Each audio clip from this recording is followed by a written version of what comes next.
Buktinya apa kata beliau? Di dalam bulan Ramadan lebih ramai hal-hal yang melalaikan kaum muslimin. Di televisinya, acara-acara televisinya, di media sosialnya.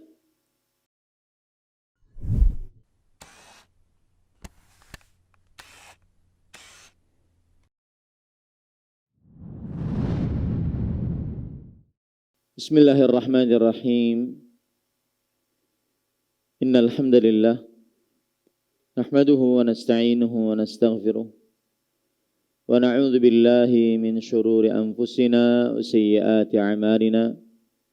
Man yahdihillahu fala mudilla lahu wa man yudlil fala hadiya lahu. Wa asyhadu an la ilaha illallah wahdahu la syarika lahu wa asyhadu anna Muhammadan 'abduhu wa rasuluh.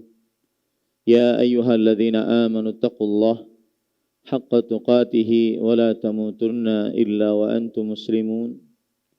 Ya ayyuhan nasu taqu rabbakumul ladzi khalaqakum min nafsin wahidah wa khalaqa minha zawjaha wa batha minhuma rijalan katsiran wa nisaa'a wattaqullaha alladzi tasaaluna bihi wal arham innallaha kana 'alaikum raqiba.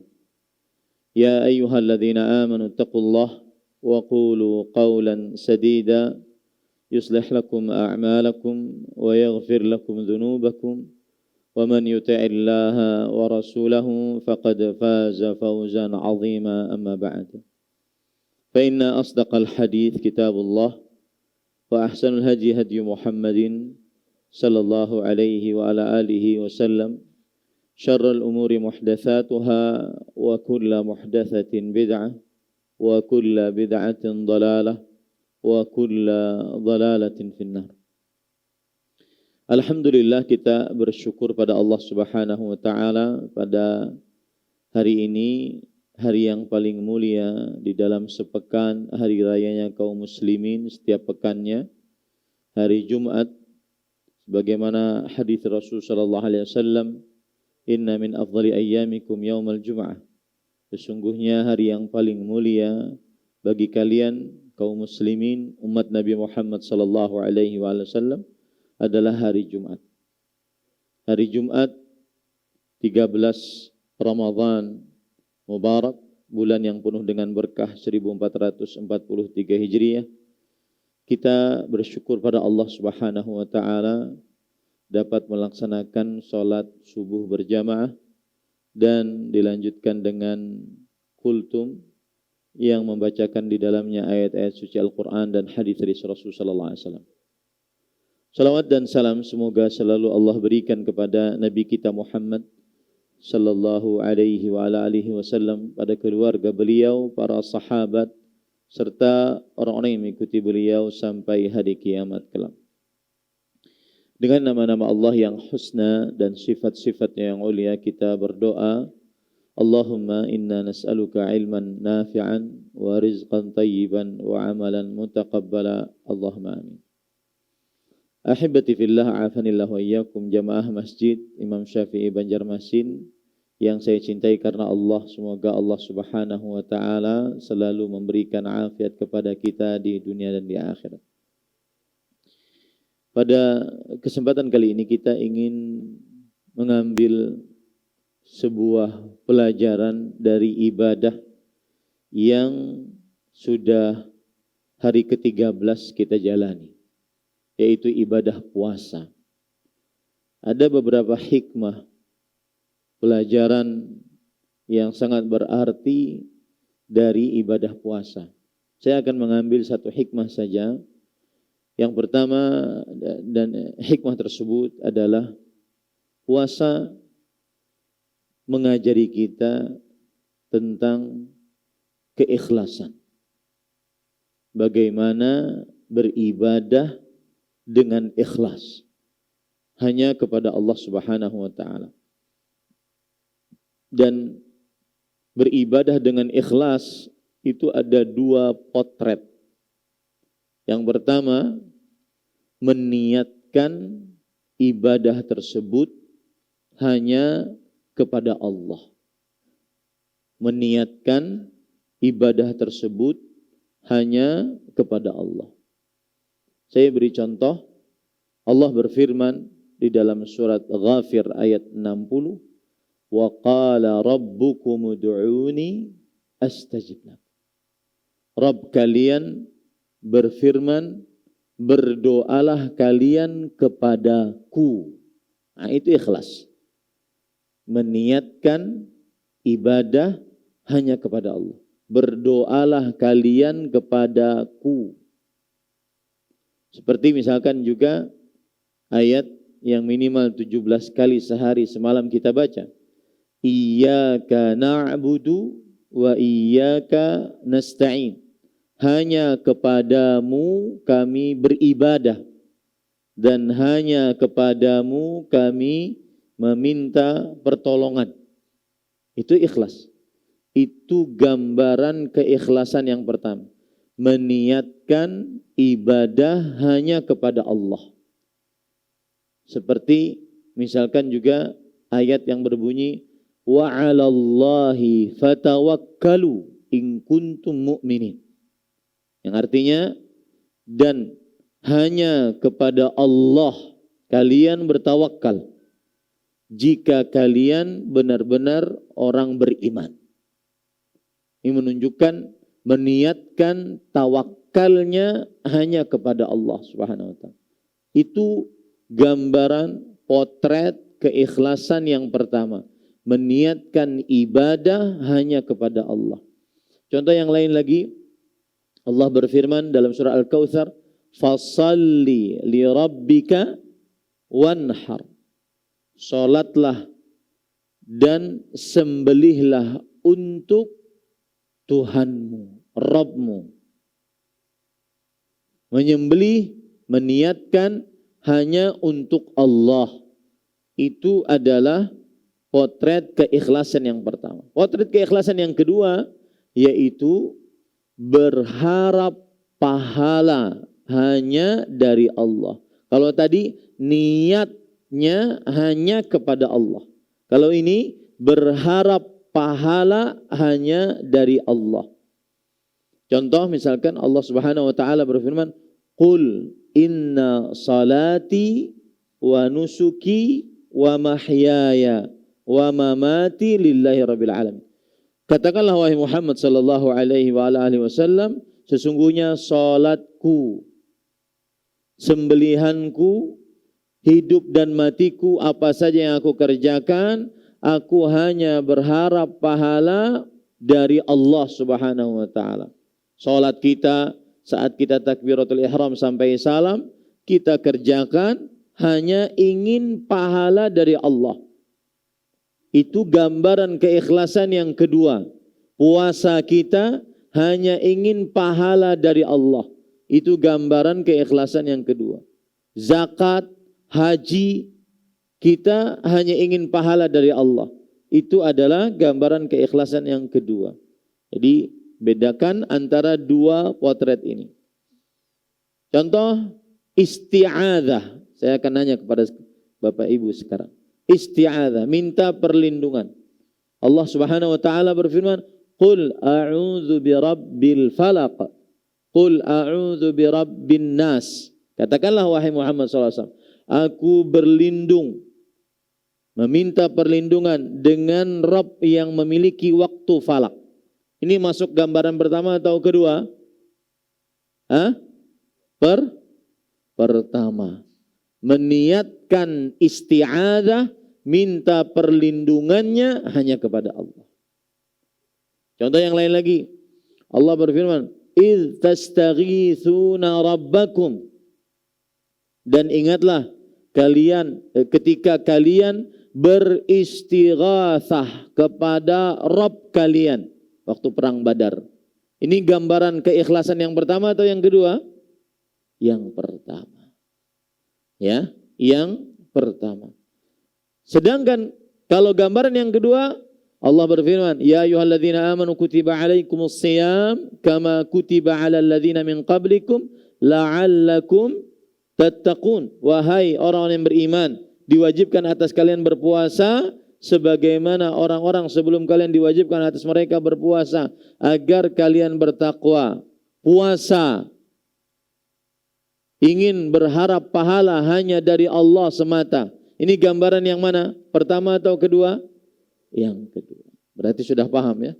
Keikhlasan seperti itu konsepnya.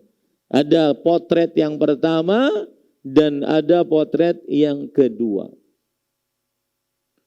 Taib. Haji juga begitu. Ya. Innallaha faradha 'alaikumul hajja fahujju. Sesungguhnya Allah telah mewajibkan kalian berhaji, maka berhajilah, kata Rasulullah sallallahu alaihi wasallam. Berhaji ketika orang melaksanakan ibadah haji, mengeluarkan harta dan menggunakan tenaga, maka dia hanya berharap pahala dari Allah. Maka ini berarti keikhlasan gambaran yang kedua. Taib. Pelajaran kita dari puasa adalah kita mempelajari hikmah puasa, yaitu keikhlasan. Bagaimana praktek keikhlasan di dalam puasa itu terjadi. Sebelum saya sebutkan tentang bagaimana praktek keikhlasan dalam puasa itu terjadi dan bagaimana puasa mengajari kita agar ikhlas, maka saya ingin mendudukkan dulu apa pentingnya ikhlas. Maka jawabannya, pentingnya ikhlas adalah amal ibadah kita tidak akan pernah diterima kecuali saat kita mengerjakannya dengan ikhlas. Sedangkan kita ini diciptakan oleh Allah untuk beramal ibadah. Dan amal ibadah ini tidak akan pernah diterima kecuali dengan ikhlas. Ini kedudukan ikhlas yang pertama dan paling utama. Allah berfirman, "Wa ma khalaqtul jinna wal insa illa liya'budun." Tidaklah kuciptakan jin dan manusia kecuali supaya mereka beribadah kepadaku. Lihat. Dari ayat ini kita ambil pelajaran tujuan adanya ulun, pian, Bapak Ibu, saudara-saudari sekalian adalah beribadah kepada Allah. Ibadah ini tidak akan diterima kecuali dengan ikhlas. Yakin baik-baik. Maka saya berpesan, ini hari ke-13 sudah. Kemarin saya dengar kajian Syekh Ibrahim bin Amir Ar-Ruhaili. Biasanya kalau sudah hari ke-10, masuk hari ke-11, futur mulai datang. Yalah, wajarlah, ngaku aja benda. Yalah. Futur mulai datang, malasnya mulai datang. Nurun. Mengapa? Karena dari puasa pertama sudah hatam, 3 hari hatam. Bahkan santri ulun ada yang 2 hari hatam, 6 hari 3 kali hatam. Capek dah. Sampai ada yang bertanya, Ustaz, ulun puasa sudah, tarawih sudah, hatam Quran sudah, bukakan puasa orang sudah, apa lagi? Hah? Padahal yang paling utama, kata Syekh Ibrahim bin Amir Ar-Ruhaili, man wajada khairan falyahmadillah. Siapa yang mendapati dia beramal saleh, bersyukur kepada Allah. Jangan pernah ujub dengan amalnya. Kenapa? Karena kita tidak pernah tahu amalan kita ikhlas atau tidak, diterima atau tidak. Itu yang jadi masalah. Makanya pada kesempatan kali ini penting untuk membahas keikhlasan agar tetap di pertengahan 10 hari kedua ini tetap semangat untuk beramal. Apalagi menyongsong 10 hari terakhir. Yang mana Rasulullah SAW di 10 hari terakhir benar-benar mengeluarkan seluruh tenaga usaha untuk beribadah bertepatan dengan Lailatul Qadar. Taib, apa kedudukan ikhlas? Kedudukan ikhlas sebagaimana sudah saya sebutkan tadi, kita diciptakan untuk ibadah, ibadah tidak pernah diterima kecuali dengan keikhlasan. Rasulullah SAW bersabda dalam hadis riwayat Imam Muslim dari sahabat Nabi Abu Umamah Al-Bahili radhiyallahu anhu, Nabi Muhammad sallallahu alaihi wasallam bersabda, "Innallaha la yaqbalu minal amali illa ma kana khalisan wa btughiya bihi wajhuhu." Sesungguhnya Allah tidak menerima, lihat kata-kata tidak. Allah tidak menerima dari amal apapun jenisnya, illa, kecuali. Para ulama mengatakan, ketika ada peniadaan tidak menerima. Setelahnya ada pengecualian menunjukkan kepada yufidul hasr, menunjukkan kepada pembatasan. Tidak menerima kecuali yang ikhlas hanya karena Allah. Dan dicari wajah Allah dengan amalan tersebut. Maka hati-hati. Yang sudah banyak beramal di 12 hari pertama, perhatikan keikhlasannya. Imam, sholat tarawih, baca Quran, sedekah, membukakan puasa orang. Perhatikan. Karena kita yang sudah ngaji harus naik tingkatan amal dan niatnya. Bukan hanya sekedar ta'diyatul wajib wal ma'mur, bukan hanya sekedar pelaksanaan apa yang diperintahkan, selesai. Tidak, tetapi bagaimana pelaksanaan tersebut diterima oleh Allah Subhanahu wa taala. Diterima oleh Allah Subhanahu wa taala. Ini kedudukan keikhlasan yang pertama. Kedudukan keikhlasan yang kedua, perhatikan baik-baik perkataan dari Asy-Syaikh Al-Allamah Abdul Muhsin bin Hamad Al-Abbad hafizahullah, Al-Muhaddits, ahli hadis, baqiyatus salaf, ulama yang tersisa dari ulama-ulama salaf di abad ini. Beliau ahli hadis dari kota Madinah. Beliau mengatakan di dalam kitab Fathul Qawi Al-Matin Syarh Al-Arba'in tentang keikhlasan. Kata beliau, fal ikhlasu lil amali bimanzilatil asasi lil bunyan. Kedudukan ikhlas terhadap sebuah amalan itu seperti kedudukan pondasi dalam sebuah bangunan. Pondasi dalam sebuah bangunan. Kau pian berpikirlah, pondasi dalam sebuah bangunan. Begitulah ikhlas dalam sebuah amalan. Wa bimanzilatir ruh minal badan. Dan seperti kedudukan ruh pada tubuh manusia. Fakama anna al-bina la yastaqir wa la yumkinu lintifa'u bihi illa ba'da ta'ahudi asasihi min qalal. Fakadzalika al-amal bidun al-ikhlas. Maka sebagaimana bangunan tidak akan tegak kokoh, bisa diambil manfaatnya kecuali dengan memperhatikan pondasinya dan hal-hal yang mengurangi ketegakan dari bangunan tersebut. Demikian pula amalan tanpa ikhlas. Ya. Ini masjid tidak akan pernah bisa dipakai, tidak bermanfaat, tidak pernah tegak kecuali ada pondasinya. Maka hati-hati. Amalan sebanyak apapun tanpa keikhlasan tidak akan dilirik oleh Allah Subhanahu wa taala. Wa kadzalika hayatul badan bidunir ruh.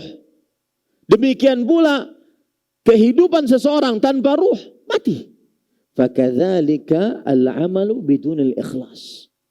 Maka demikian pula amalan tanpa keikhlasan, dia akan mati. Oleh sebab itulah seseorang harus paham betul tentang kedudukan keikhlasan di dalam sebuah amal. Sekali lagi, saya ingin mengajak di dalam bulan Ramadan ini bukan hanya sekedar beramal. Beramal. Memang itu waktunya.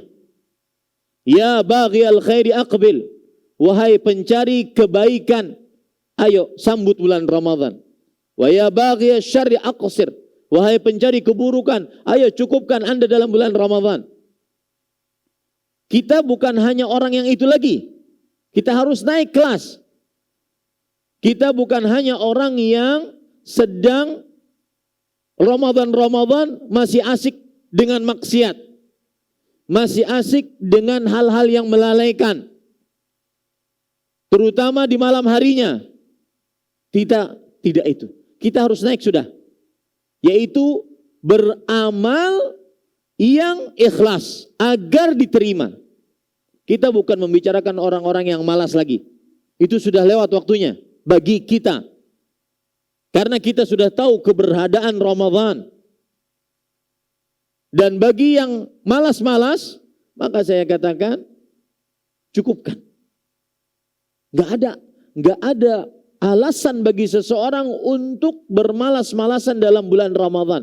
Semua fasilitas dan sarana sudah Allah Subhanahu wa taala sediakan agar kita meluangkan waktu beribadah dalam bulan Ramadan. Tapi bukan itu yang kita bicarakan. Yang kita bicarakan sekarang naik kelas. Bagaimana ibadah tersebut di dalam bulan Ramadan diterima oleh Allah. Kemarin saya dengar kajian Syekh menarik. Subhanallah. Syekh Abdul Razzaq bin Abdul Muhsin Al-Badr hafizahumullah ta'ala. Guru besar akidah di Masjid Nabawi.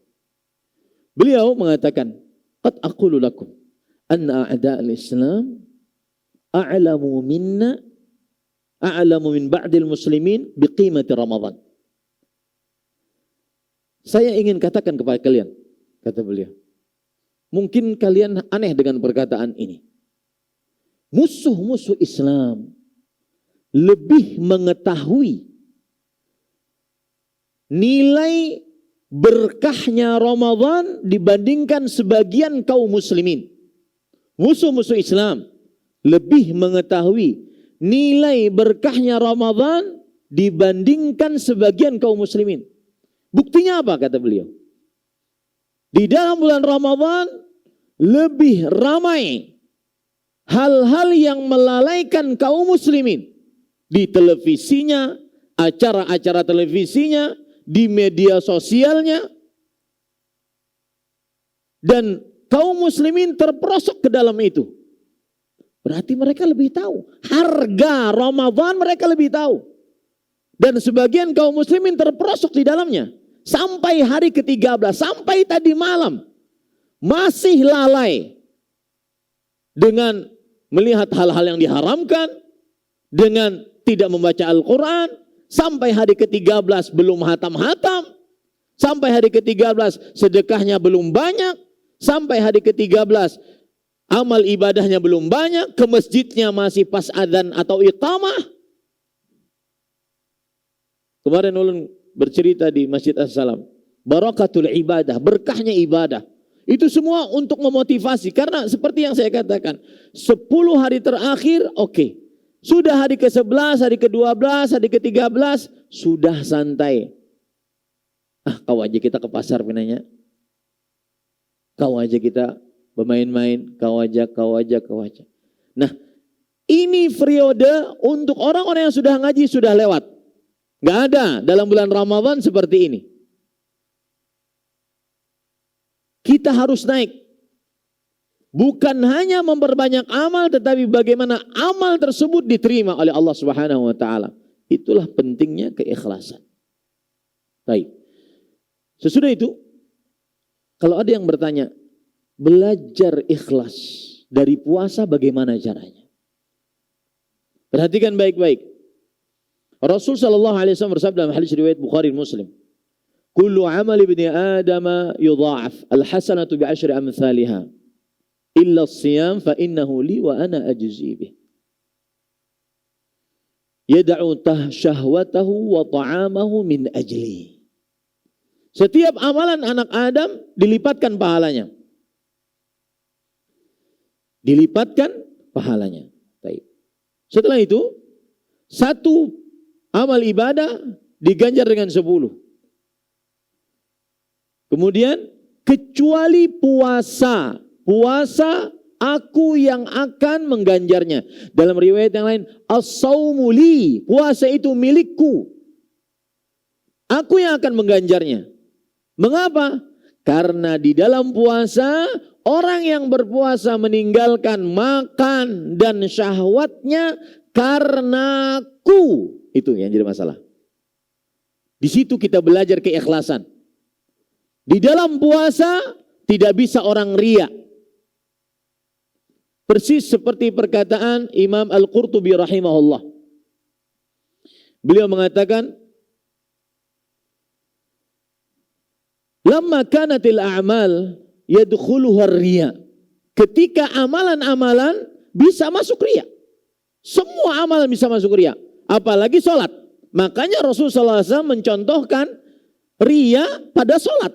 Karena dia sangat bisa masuk ke dalamnya riya. Suaranya diperbagus-perbagus. Kemudian terlalu berlebihan. Bisa. Sholat, zakat, haji, azan, sholat berjamaah, sedekah, bisa masuk riya.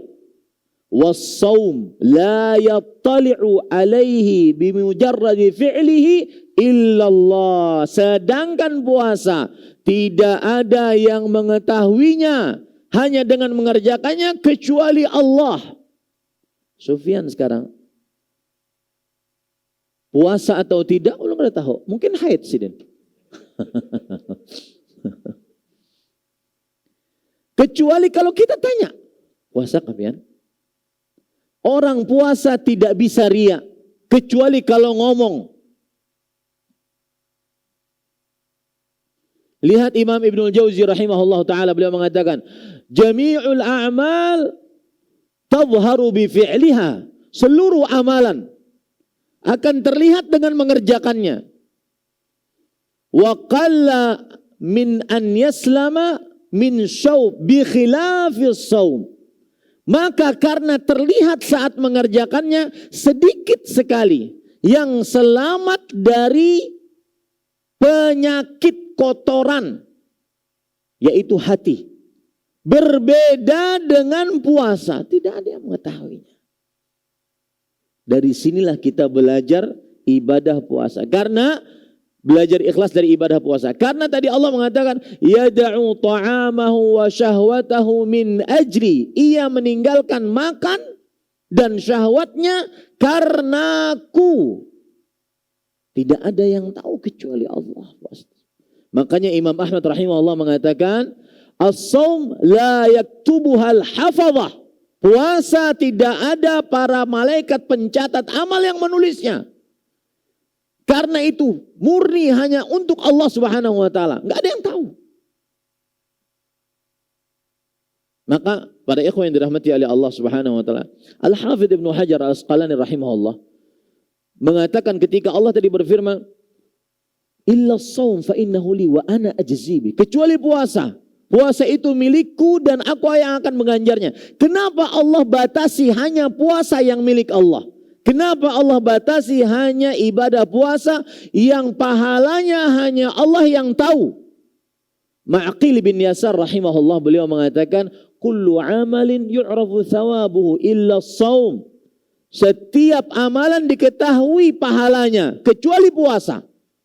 Kata Al-Hafidz Ibnu Hajar Al-Asqalani dalam kitab Fathul Bari, beliau mengatakan, hadzal hasr fihi at-tanbih ala ma yastahiqu huwa bihi wa huwal ikhlasul khasu bihi. Yang artinya pembatasan Allah bahwa puasa itu milikku, milik Allah, dan aku yang akan mengganjarnya, tidak ada yang mengetahuinya kecuali Allah Subhanahu wa taala. Ini adalah dikarenakan bisa dilihat dari sisi memang orang yang berpuasa berhak untuk mendapatkan itu. Kenapa? Karena keikhlasan yang sangat khusus yang terjadi pada puasa. Apa jenis keikhlasannya, Pak? Lihat. Imam Ibnu Qayyim ketika menafsiri ikhlas, beliau mengatakan istiwa'u a'malil abdi fil zahir wal batin. Samanya amalan hamba saat dalam keadaan rahasia dan saat di hadapan khalayak ramai. Ayo praktekkan ini. Ini puasa ngajarin kita ikhlas. Ketika di dalam kamar, saat berwudu, tidak ada ingin kita satu tetes pun masuk ke dalam tenggorokan kita. Begitulah ikhlas. Samanya amalan hamba saat di rahasia dan saat di hadapan khalayak ramai. Baik itu dalam mengerjakan kewajiban atau menjauhi maksiat. Hati-hati pian. Ulun hendak bekesam. Ini perhatikan yang sudah ngaji, bukan hanya orang yang baru datang, yang sudah ngaji. Perhatikan main game online. Apalagi game online bersama dengan perempuan. Lawannya perempuan. Atau timnya perempuan. Karena sudah banyak cerita-cerita dari para istri, Ustadz, suami saya ingin mencerai saya. Ada apa, Bu? Dia mau nikah dengan perempuan dari Inggris. La haula. Dapat di mana? Game online. Kemudian setelah itu mereka berpacaran. Kemudian setelah itu sang istri sah menghubungi si perempuan tersebut untuk memberitahukan bahwasanya ini suami saya. Jangan main dengan suami saya. Maka kemudian sang suami marah besar-besaran. Kenapa marah besar-besaran? Karena dia sudah sangat mencintai si perempuan Inggris. Hanya online, subhanallah. Hati-hati. Ya. Yang main-main game online, tetapi jenggotan. Celana di atas 2 mata kaki. Kalau sholat di Masjid Imam Syafi'i, saf pertama, imam mungkin.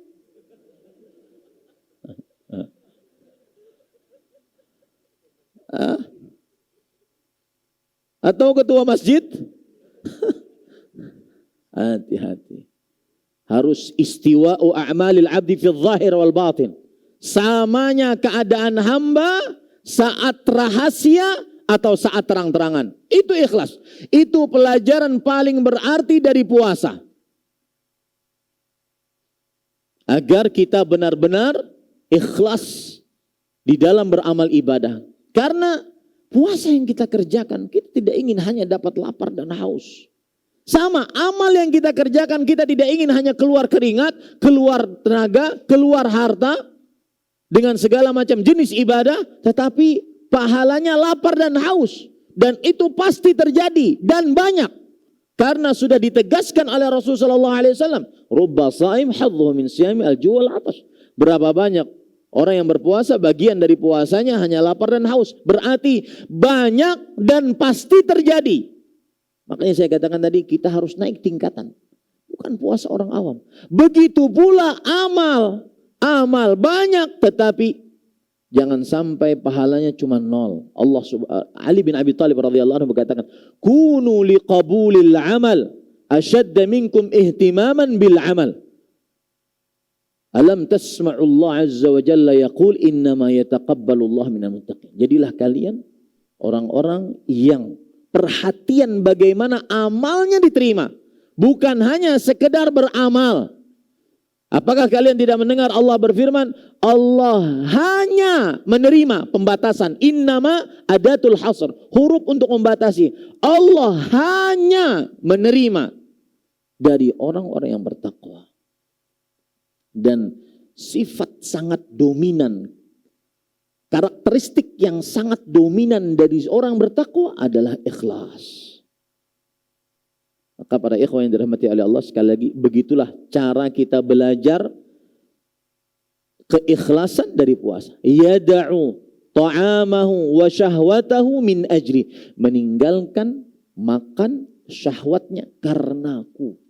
Di hadapan khalayak ramai atau saat sendirian. Tidak ada kecuali antara kita dengan Allah dan para malaikat pencatat amal. Benar-benar selalu muraqabah. Itu ikhlas. Nah, mudah-mudahan yang disampaikan bermanfaat dan mudah-mudahan apa yang disampaikan bisa dikerjakan oleh yang menyampaikan sebelum yang mendengar apa yang disampaikan. Ini yang bisa kita sampaikan pada ikhwas sekalian, dan sisa-sisa hari bulan Ramadan ini saya benar-benar ingin merubah sebuah tatanan yang ada di masyarakat, mungkin sebagai sebuah kebudayaan. Itu 10 hari terakhir pian lebih fokus beribadah. Lebih fokus beribadah. Ustadz, ini pasar lagi rame-ramenya. Pandemi hanyar habis. Lagi rame-rame, itulah ujiannya. Dibandingkan dunia yang didapatkan, Lailatul Qadar tidak bisa dinilai dengan dunia yang didapatkan oleh seseorang. Dan di as-salam saya sempat sebutkan, berkah ibadah melancarkan rezeki. Jangan pikiran kita pendek, Pak. Siapa tahu yang meluangkan 10 hari terakhir bulan Ramadan, setelah Ramadan dibukakan urusan dia. Kita nggak tahu.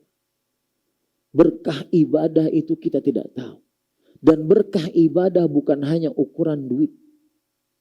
Istri mudah dipadahi. Ini ada sebagian bini dipadahi sekali, inya memadahi kita 100 kali. Anak-anak muda, ya lihat, mohon maaf loh, anak-anak yang kita ajari sekali, di masjid jangan ribut naklah, di rumah kita padahi lagi, besoknya dia nurut, tidak lari, tidak. Itu jangan dikira bahwa itu adalah hanya padahan. Padahal itu adalah berkah dari ibadah yang kita kerjakan. Berkah dari doa antara azan dan iqamah karena kita meluangkan waktu. Berkah dari baca Quran kita di malam hari karena kita meluangkan waktu. Anak-anak muda sekolahnya, anak-anak muda diaturnya. Lu tidak bisa membayangkan. Ada anak SMP punya kamar tersendiri, punya handphone tersendiri, habis pulang dari sekolah langsung kunci kamar, kamar mandi di dalam, sudah. Orang tuanya tidak mengetahui apa yang ada di dalam. Subhanallah. Jangan dikira berkah ibadah sesuatu yang remeh. Bukan hanya uang. Ketenangan hati, kenyamanan beribadah, itu berkah ibadah. Mudah bergaul dengan orang, urusan lancar, itu berkah ibadah. Maka rubah kebudayaan yang ada di Indonesia, terutama mungkin di Kalimantan Selatan, 10 hari terakhir kacang mengacang, belinjo melinju, kemudian baju hanyar, Mbah To sampai rumah, kada pas pinanya, boleh akan pulang ke pasar hanyar. Pas sampai pasar hanyar, habis nomornya. Subhanallah, habis. Ibu-ibu, saya nasihatkan kemarin di Masjid As-Salam, yang semakin hari, semakin mau Ramadan, semakin ramai online-nya. Beberapa orang pernah ngantri bersama saya untuk mengirimkan barang dagangannya. Ramadan. Dan itu tanda kiamat. Tapi tanda kiamat bukan yang jelek. Perempuan menolong suaminya untuk berdagang. Itu tanda kiamat. Tapi rubah, tatanan hidup itu bisa kita rubah. Budaya itu. Yaitu 10 hari terakhir fokus ibadah kepada Allah Subhanahu wa taala. Dan ini harus ada yang mengingatkan. Ustadz di sini ajak untuk mengingatkan. 10 hari terakhir ingatin kami. Karena masyarakat sesuai dengan tokoh agamanya. Saya pesan kepada pengurus masjid, Mas Eko ada. 10 hari terakhir diingatkan jamaah. Ketika ustadznya malas, masyarakatnya pun akan malas. Harus ajak siapakah ustadznya.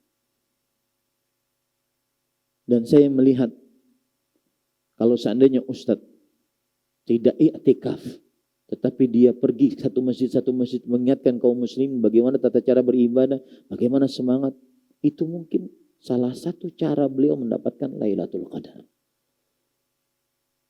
Karena orang-orang akan mengambil faedah. Sekali lagi, masyarakat sesuai dengan tokoh agamanya. Yang malas, masyarakatnya akan malas. Ya, hati-hati, 10 hari terakhir, persiapkan kesehatan, persiapkan. Jadi, jangan bangga dengan 10 hari pertama. Sudah semuanya. Sedangkan 10 hari terakhir nanti lemah. Hati-hati, jangan dipersiapkan kesehatan, waktu yang luang, diatur strategi bagaimana. Ulun berdagang juga Ustaz, tapi insya Allah mungkin 2 jam, 3 jam sudah tutup. Ya.